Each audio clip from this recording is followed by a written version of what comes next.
I've had a lot of mixed reviews. I don't have one that, like, the utopia version. But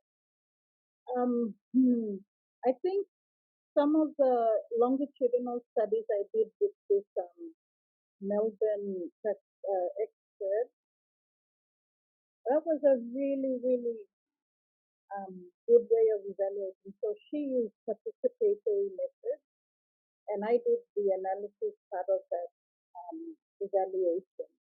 And I asked why she gave me the the analysis part of the evaluation, and she said, "You would know more about the changes than I would."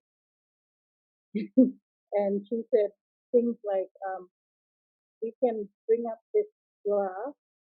I could explain it this way, but you would be able to explain it this way because of knowing what these people go through daily." And I mean, if I were in a different country, like when I worked in Fiji, I understood it even more. Even though we're from the Pacific, the Melanesians, they have a different way of doing things. And when I had to do an evaluation of women in business, I didn't know that they had certain cultural values and certain cultural obligations that heavily impacted on them making profit. I just assumed that it would be the same. And I found out it wasn't the same. And so hiring two local people to work with me really enriched the evaluation even more. Things have changed in my life, I would say, but also in my community. So normally when I go away on holidays back home, I also always talk about, the impact of something coming in my own home village. It's a lagoon, it's pristine, it's never been touched. And these developers thought that because there were so many, what do they call, beach cleaners, they decided to build a jetty there. And so there was public uproar about it because of the dredging and everything that happened. And so, yeah, people had to be made aware that development is not always good, and they saw firsthand. Like now, they've got really muddy waters.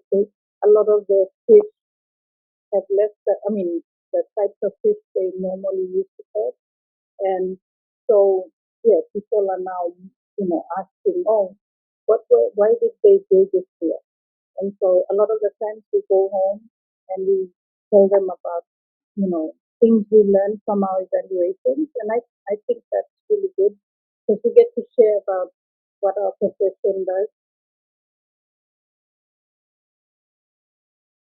8 months ago, I was working with an NGO, an international NGO, and we were teaching people at the community level to collect data. Now, I, I mean, this is just my opinion. And looking at the way that program developed, it would have taken, according to the timelines they provided, this particular task should take around, I think, 6 to 8 months. People were grasping it in the third month. They could, and I guess it's because of the blessings of social media. I know I couldn't say that, but them being able to use a computer or an Android phone really helps. So yeah, there's this growth, and I think it's brought about more so rapidly by technology. Um, in the institutions themselves, yeah, there's a whole heap of people now going down to Australia, or I think it's in Europe somewhere, where they're learning actual technical, techniques on how to do the evaluation. I think one of the issues, though, I see is the adaptation of those techniques, making them more appropriate and relevant to make the change in our country or our country.